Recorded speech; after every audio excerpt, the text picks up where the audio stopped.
Bismillahirrahmanirrahim. Assalamualaikum warahmatullahi wabarakatuh. Oke,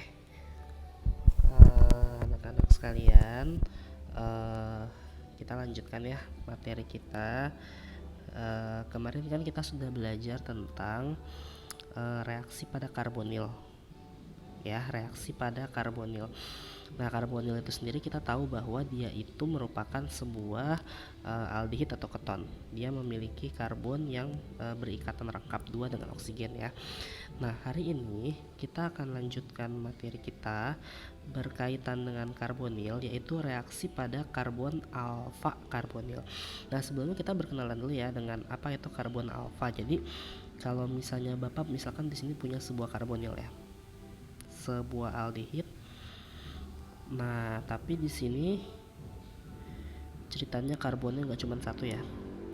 Nah, posisi karbon, posisi di sebelah ini kan gugus karbonilnya nih. Ini gugus karbonilnya ya. Nah, karbon pas persis di sebelah karbonil ini kita sebut dengan karbon alfa. Ya, ini kita sebut sebagai karbon alfa. Di sebelahnya karbon beta, ini karbon gamma, seperti itu. Nah, tapi di sini kita tuh hanya fokus ngebahas si karbon alfanya saja ya. Nah, dimana karbon itu kan punya hidrogen, ya nggak? Dia punya hidrogen. Nah, posisi hidrogen di karbon alfa ini sangat mudah sekali lepas. Kenapa dia sangat mudah lepas? Karena dia tuh deket sama si karbonil. Ini kan ada karbonil nih. Nah, di mana si karbonil ini dia itu terutama oksigennya ya. Ini kita sebut sebagai gugus penarik elektron. Nah, artinya apa? Elektronnya si hidrogen ini itu ketarik gitu ya, atau diambil sama dia, kayak gitu. Itu faktor pertamanya kenapa dia mudah lepas ya. Nah, faktor keduanya adalah ada pemicunya. Ya, ada pemicunya. Jadi gini, gara-gara elektronnya itu diambil atau ditarik sama si karbonil, ini hidrogennya itu mudah lepas.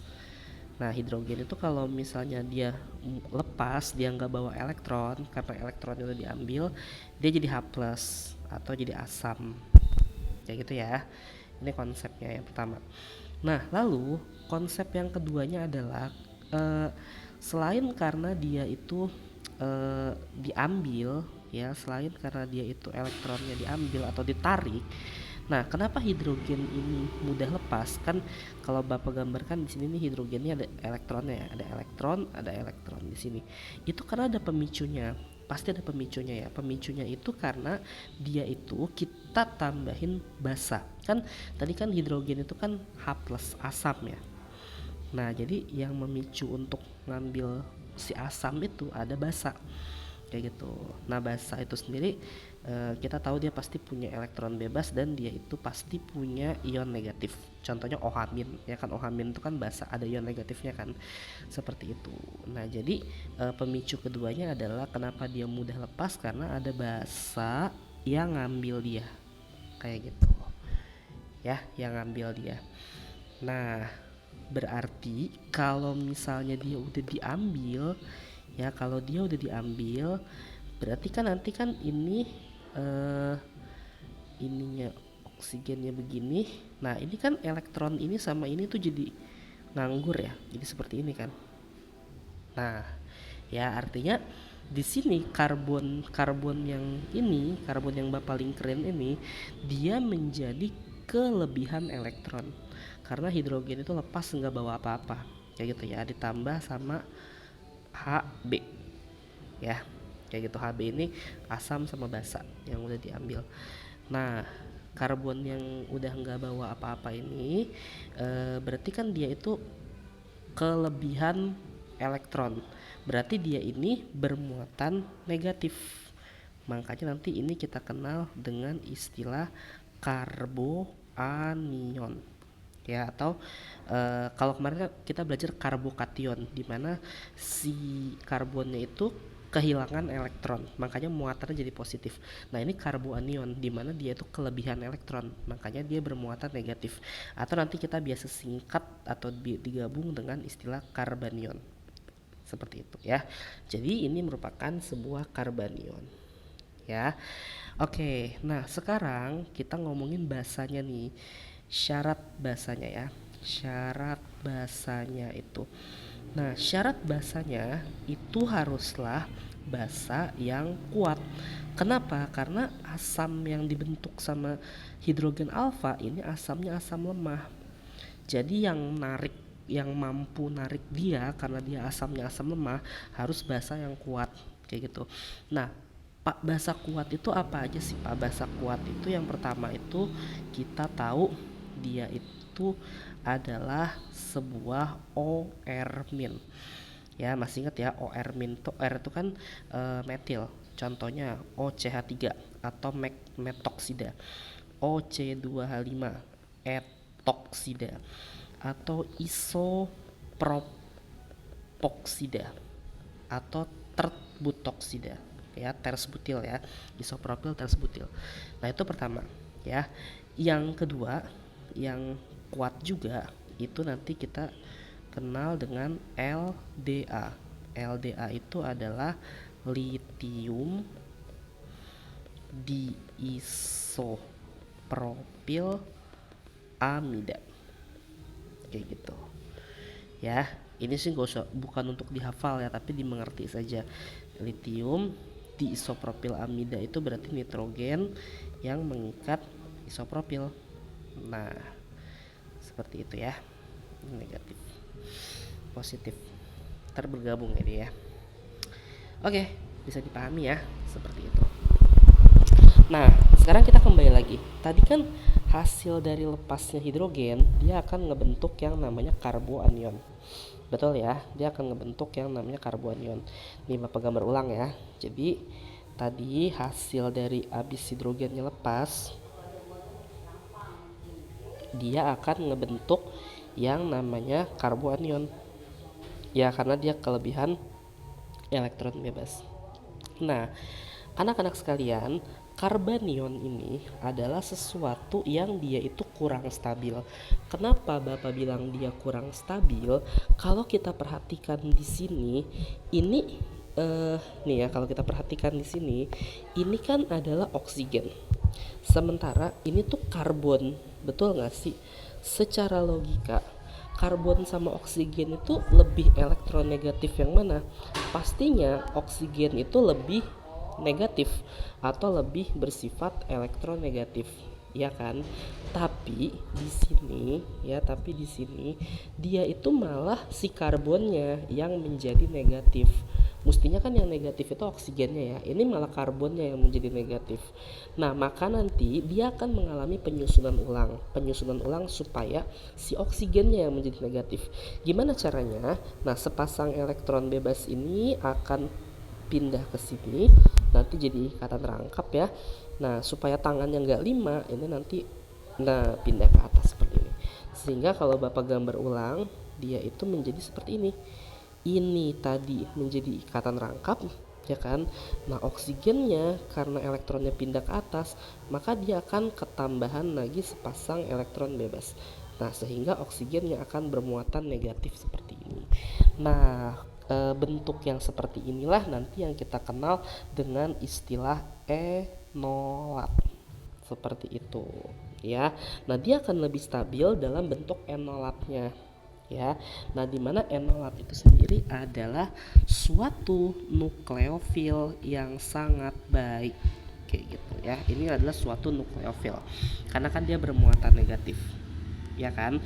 Oke, nah nukleofil itu akan sangat senang banget kalau ketemu yang bermuatan positif, ya kan? Karena kan dia kan negatif, ya kan? Dia pasti akan senang banget kalau ketemu yang bermuatan positif atau suatu elektrofil ya.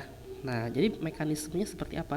Ketika dia itu ketemu elektrofil, dia akan langsung menyerang si muatan positif ini. Tapi Tapi sayangnya mekanismenya tuh nggak oksigen yang nyerang dia, nggak seperti ini ya. Tapi seperti apa? Nah, mekanismenya seperti ini. Pertama, dia akan kembali lagi menjadi karbanion ya. Jadi ini turun lagi ke bawah. Nah, nanti ini elektronnya akan lepas dan akan menyerang si elektrofil. Seperti itu. Ya, jadi kalau misalnya Bapak gambarkan, dia nanti oksigennya jadi rangkap dua lagi seperti ini ya.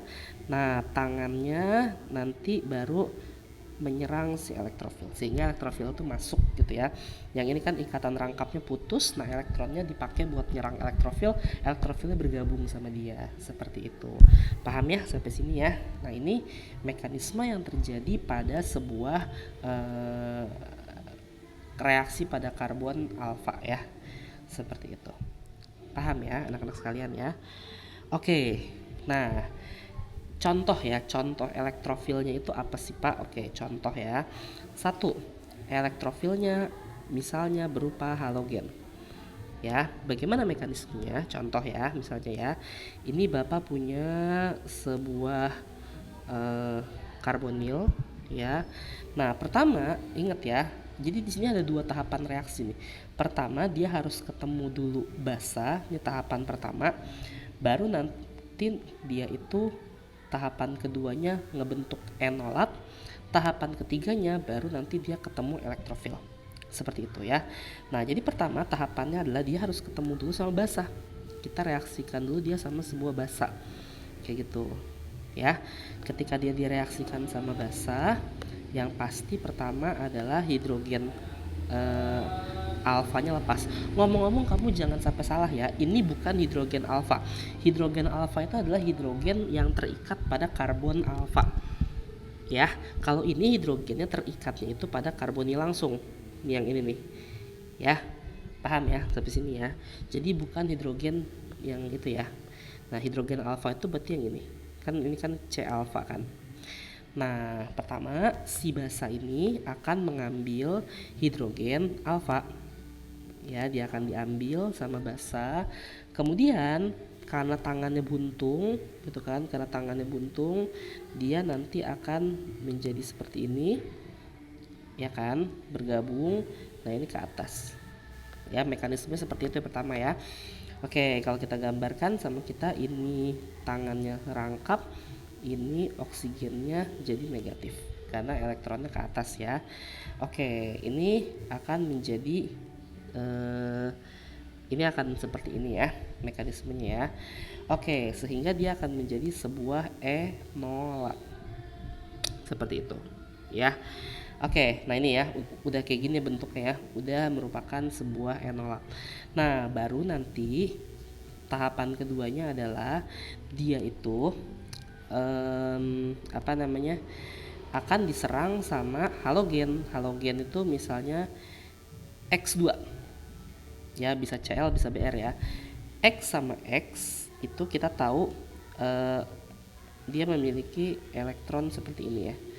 Nah, pastinya antara X sama X itu salah satunya ada yang nanti menjadi negatif, ada yang menjadi positif kayak gitu ya.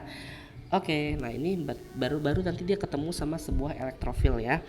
Oke, nah berikutnya adalah nanti di sini sebentar Bapak ulangi lagi ya. Bapak ulangi itu tahapannya ya. Ini biar kamu ngerti nih. Oke, dari awal ya. Ini karbonil diserang hidrogen alfanya kan, sehingga ada tahapan yang Bapak lupa, tahapan pembentukan. Ini tahapan pertama ya. Tahapan pertamanya dia nanti membentuk dulu karbanion ya. Ya, dia ngebentuk dulu karbanion karena hidrogennya kan udah lepas seperti ini, udah diambil ya sama si basanya ya. Ini tahapan pertama. Nah, tahapan keduanya adalah si karbanion itu menjadi enolat. Ini tahapan kedua ya, karbanion menjadi enolat. Nah, gimana caranya menjadi enolat? Nah, ini supaya kamu ngerti ya. Jadi Bapak step by step. Tadi ya, ini menjadi ikatan rangkap ke sini. Nah, ikatan rangkapnya pindah ke atas. Kayak gitu. Nah, sehingga tahapan keduanya dia menjadi sebuah enolat. Seperti ini. Nah, gitu ya, sebuah enolat. Nah, tahapan ketiganya baru nanti dia ketemu XX ya, sebuah halogen. Nah, halogen itu ada yang positif, ada yang negatif. Nah, kalau kita lihat dari mekanismenya, ingat ya, yang nyerang itu bukan si O negatifnya, tapi dia akan kembali lagi menjadi karbanion si enolatnya ini. Ya, jadi kalau misalnya kita perhatikan di sini, nah ini balik lagi ke sini, ya kan, sehingga nanti ini menjadi rangkap. Nah, elektron yang ini tangannya rangkapnya akan putus dan elektronnya baru menyerang si elektrofil tersebut kayak gitu, sehingga nanti dia itu kalau misalnya kita gambar ulang menjadi seperti ini ya, ini oksigennya rangkap 2, ini nanti menyerang si X seperti itu. Paham ya sampai sini ya? Nah, anak-anak sekalian, sebenarnya udah selesai sih tahapannya sih. Tapi kan kita tahu ini kan CH3, bener gak sih? Ini CH3 ya, artinya hidrogennya tuh ada 3 ya. Nah, kalau tidak dihentikan, reaksi ini selama ada basa akan terjadi terus-menerus sampai hidrogen alfanya habis. Nanti keserang lagi, diserang lagi kayak gitu ya. Dengan mekanisme yang sama, ya, dengan mekanisme yang sama, Bapak tidak menggambarkan lagi mekanismenya ya, karena sama persis mekanismenya. Ini dia itu bisa mengikat X itu sampai 3 kali kayak gitu ya. Ini, nah jadi X itu bisa sampai 3 kali masuknya. Kenapa? Karena dia punya 3 hidrogen alfa, ya kan, sehingga X itu bisa masuk sampai 3 kali seperti ini. Oke. Nah, inilah nanti produk inilah yang kita namakan dengan haloform. Ya, contohnya haloform itu adalah sebuah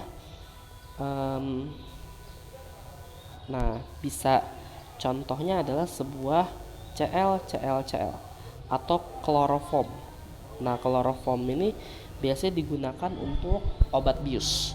Atau nanti ada juga yang I. Ya, contohnya ya. Yang I ya. Ini yang kegunaan dalam kehidupan sehari-hari ya. Nah, I itu disebutnya adalah iodoform.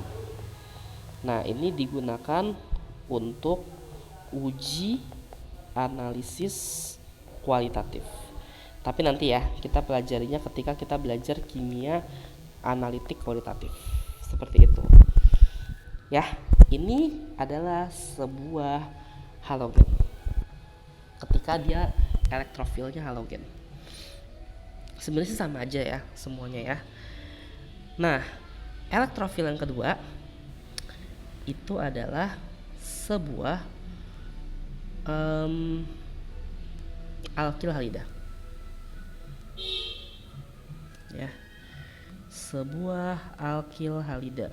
Mekanismenya bagaimana? Sama persis mekanismenya. Jadi contohnya di sini kita punya sebuah karbonil aldehid di mana nanti dia pasti akan ada basa hidrogen alfanya.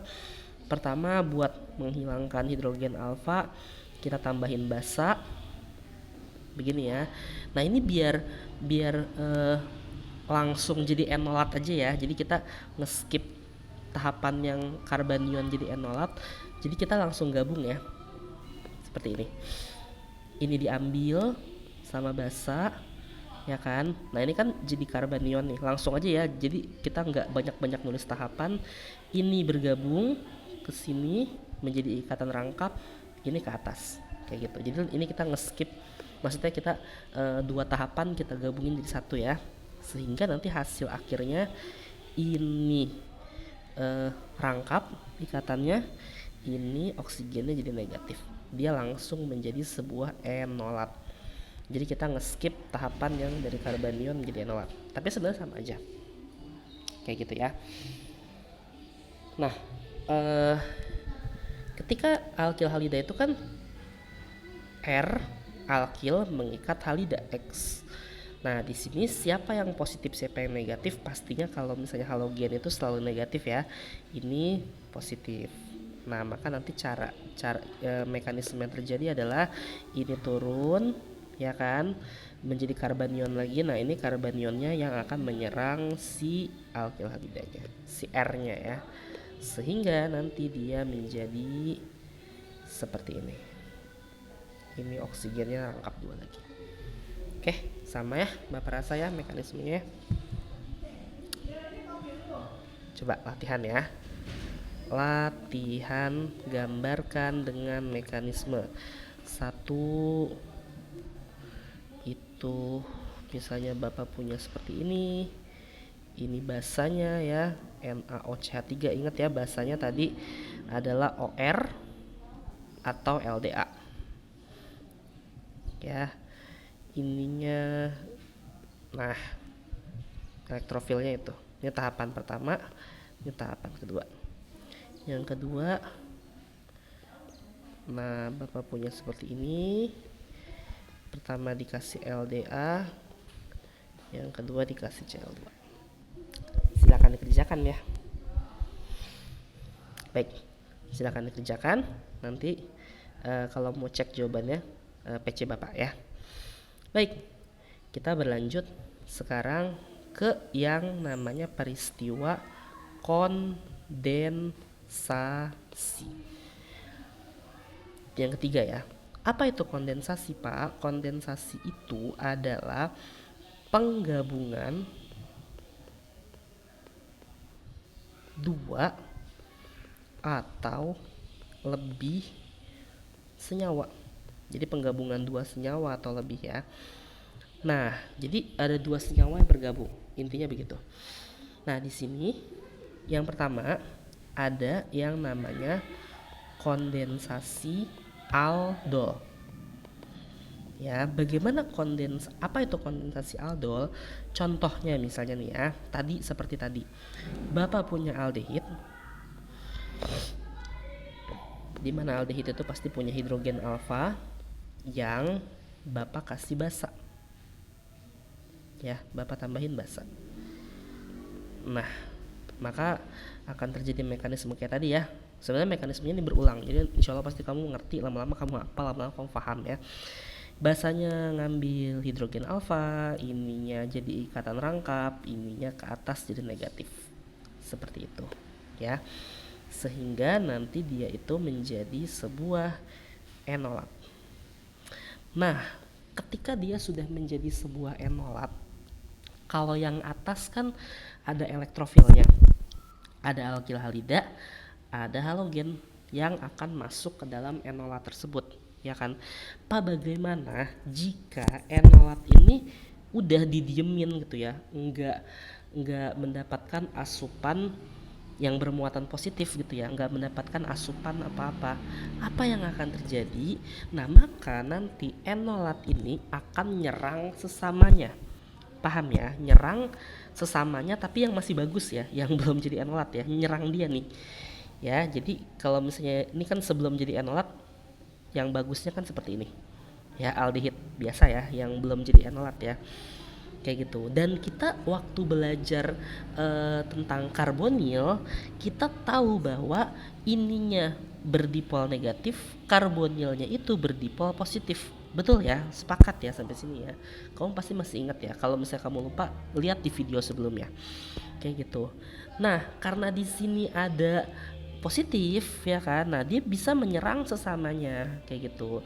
Jangan lupa cara menyerangnya bagaimana, dia kembali dulu menjadi karboanion atau karbanion ya. Nah, si karbanionnya ini yang akan menyerang ini positif. Nah, berarti kan kalau misalnya dia menyerang sesamanya, terjadi penggabungan senyawa dong. Ini senyawa 1, ini senyawa 2. Caranya gimana cara ngegabungin? Gambar dulu senyawa 1 ya. Senyawa satunya ini hidrogen, oksigennya kembali berikatan rangkap, ya kan? Nah, ininya, nah seperti itu. Betul kan? Negatif ya. Nah, kita gabung sama senyawa 2. Senyawa 2 itu, oh iya, ngomong-ngomong, taruh, ini belum selesai. Habis ini diserang, ini ke atas gitu ya. Nah, senyawa 2 itu berarti ininya tinggal 1, oksigennya menjadi minus. Seperti itu. Paham ya sampai sini ya. Nah, karena ini minus, tidak stabil, maka tahapan terakhir adalah kita work up atau tahapan penyelesaian. Siapa yang bisa menstabilkan muatan negatif? Paling gampang adalah menambahkan asam. Ya, ini tahapan penyelesaian atau tahapan work up. Kayak begitu. Dah, sehingga nanti ini diserang, dia menjadi seperti ini. Ya. Nah, ini hidrogen, ini begini, ini OH. Nah, kalau kamu perhatikan di sini ada 2 gugus fungsi nih. Gugus fungsi yang pertama dia itu punya sebuah aldehid, betul ya. Gugus fungsi yang kedua dia punya sebuah alkohol. Sehingga senyawa ini kita kenal dengan nama aldol. Makanya disebutnya kondensasi aldol atau penggabungan yang menghasilkan aldol. Seperti itu. Paham ya sampai sini ya? Itu tahapan, itu kondensasi yang pertama. B yang berikutnya, yang terakhir, itu ada yang namanya kondensasi aldol silang. Nah, seperti apa kondensasi aldol yang silang itu? Contoh di sini Bapak punya sebuah benzena, di mana benzena yang pertama ini dia mengikat aldehid. Ya. Benzena yang kedua ini dia mengikat keton. Nah, seperti ini. Lalu di sini Bapak reaksikan dia dengan sebuah basa. Ya, sebuah basa. Nah, pertanyaannya adalah yang mana yang diserang sama basa ini? Nah, kita lihat aja senyawa mana yang punya hidrogen alfa. Ingat ya, senyawa ini tuh hidrogennya bukan hidrogen alfa. Kenapa? Karena hidrogen terikat pada karbonil. Betul ya? Oke, jadi yang memiliki hidrogen alfa itu pasti yang ini. Kenapa? Karena dia terikat pada karbon alfa. Ya, jadi otomatis yang diserang pertama kali sama basa itu yang ini. Ya, ini diserang si hidrogen alfanya, ini menjadi ikatan rangkap kayak tadi, ini menjadi ke atas. Sehingga nanti produk yang akan dihasilkan pertama kali adalah, nah, benzenanya tetap ya. Benzenanya mah tetap, ininya 2, ininya 1. Nah, ini terbentuklah sebuah enolat. Ya. Oke. Nah, sekarang ini biar Bapak gak gambar ulang, Bapak kopas dengan Bapak ya. Nah, tahapan berikutnya adalah karena enolat ini gak dikasih asupan sama kayak tadi, maka dia pasti akan menyerang sesamanya. Betul ya? Nah, masalahnya di sini ada 2 nih. Ya, ada yang senyawa 1, ada senyawa 2. Nah, yang diserang sama dia karena dia itu enolat itu adalah sebuah nukleofil atau bermuatan negatif, dia pasti menyukai sesuatu yang bermuatan positif. Ya, karbonil yang bermuatan positif. Semua karbonil itu pasti bermuatan positif, ya.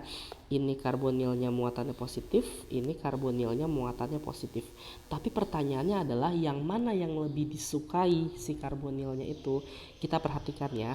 Karbonil pada senyawa pertama itu dia itu dekat sama yang namanya sebuah benzena. Benzena ini adalah senyawa yang kaya akan elektron. Jadi karbonil ini tuh ketambahan 1 elektron atau ketambahan elektron dari suatu sumber. Ya, dari satu sumber. Tapi kalau kita perhatikan senyawa yang kedua, pertama dia ketambahan elektron dari sumber ini. Ya, ketambahan elektron. Nah, sumber yang kedua ada lagi karbon. Karbon alfa itu juga dia memiliki elektron, ya, ketambahan lagi elektron dari sumber yang kedua. Nah, sekarang kita dari sini langsung bisa menganalisis ya, yang mana yang lebih positif muatannya. Karbon yang senyawa 1 itu ada 1 sumber elektron. Senyawa 2 ada 2 sumber elektron. Pastinya yang lebih positif adalah si senyawa 1. Betul ya sampai sini ya. Oke, jadi ini akan lebih menyukai si senyawa 1. Kenapa? Karena senyawa 1 itu sumber elektronnya lebih sedikit dibandingkan dengan senyawa 2 kayak gitu. Kenapa? Karena kita di sini ada pilihan ya. Pilihan ada dua pilihan, kecuali kalau dua-duanya itu sama-sama dia kayak gitu. Kalau ini kan cuman ada satu pilihan nih, sesamanya kan dia doang kan sendiri kan. Kalau ada dua pilihan ya kita analisis dulu sama kita kayak gitu ya. Oke, karena ini bermuatan positif ya, maka nanti sama ya cara menyerangnya, negatifnya turun dulu ke sini, ikatan rangkapnya ini membentuk karbanion. Nah inilah yang akan menyerang dia. Nah ini nanti ke atas. Nah karena di sini apa ya, kalau kamu bingung sama kamu, biar benzenanya yang ini nggak ngalangin, kita puter ya sama kita ya, kita puter. Jadi ini bapak puter ya gambarnya sama bapak ya. Ini hidrogen, ini benzenanya, nah ini oksigen. Oke, sehingga nanti kalau misalnya biar kamu nggak, ini biar kita nggak bingung aja ya ngegambar ulang senyawa hasil ini ya. Ini nanti nyerang ini ke atas. Oke, sehingga nanti hasil yang akan digambarkan ini senyawa 1, ini senyawa 2. Senyawa satunya dulu ya, benzen. Ini oksigen rangkap lagi. Ini 1. Nah, gabung deh sama ini ya. Nah, ini benzen lagi belakang. Oke, ini oksigen tinggal 1 negatif. Oke, belum selesai karena dia masih negatif, harus ada workup ya, penyelesaiannya ditambahin H+. Nah berarti nanti ini akan, nah biar bapak tidak gambar ulang lagi, ini bapak kopas ya. Untung kita punya aplikasi ini. Mana sih kok jadi hilang? Copy, paste. Oke, kita hapus ya sama kita ya.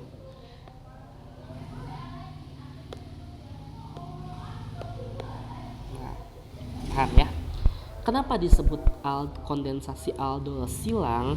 Kalau kamu perhatikan, pertama yang kepake adalah dia, betul ya, yang diserang sama basa, karena dia yang memiliki hidrogen alfa. Yang kedua yang dipakai adalah dia, jadi dia menyerang lawannya, bukan menyerang dia sendiri ya, makanya disebutnya kondensasi aldol silang kayak gitu. Oke, paham?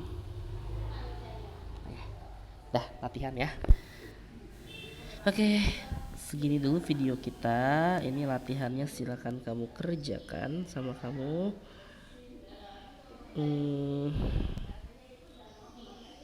Nah ini latihannya agak menantang nih. Nomor 1 mah gampang. LDA ini H+ untuk penyelesaian ya. Nomor 1 gampang lah ya. Nah nomor 2 nih, kamu harus tahu ini nggak ada aldol silang ya, semuanya kondensasi aldol sesama jenis. Tapi kamu harus tahu nih di nomor 2, hidrogen alfa mana yang pertama kali diserang sama LDA. Karena di sini ada banyak loh hidrogen alfa, bener gak sih? Ada hidrogen alfa ini karbon alfa ya. Karbon alfa tuh karbon sebelah karbonil. Ini juga karbon alfa ya, ini hidrogen yang pertama, ini hidrogen yang kedua, alfa lagi, sama ini juga ada hidrogen lagi. Nah silakan kamu analisis hidrogen mana yang lebih disukai sama LDA ya. Oke, itu saja.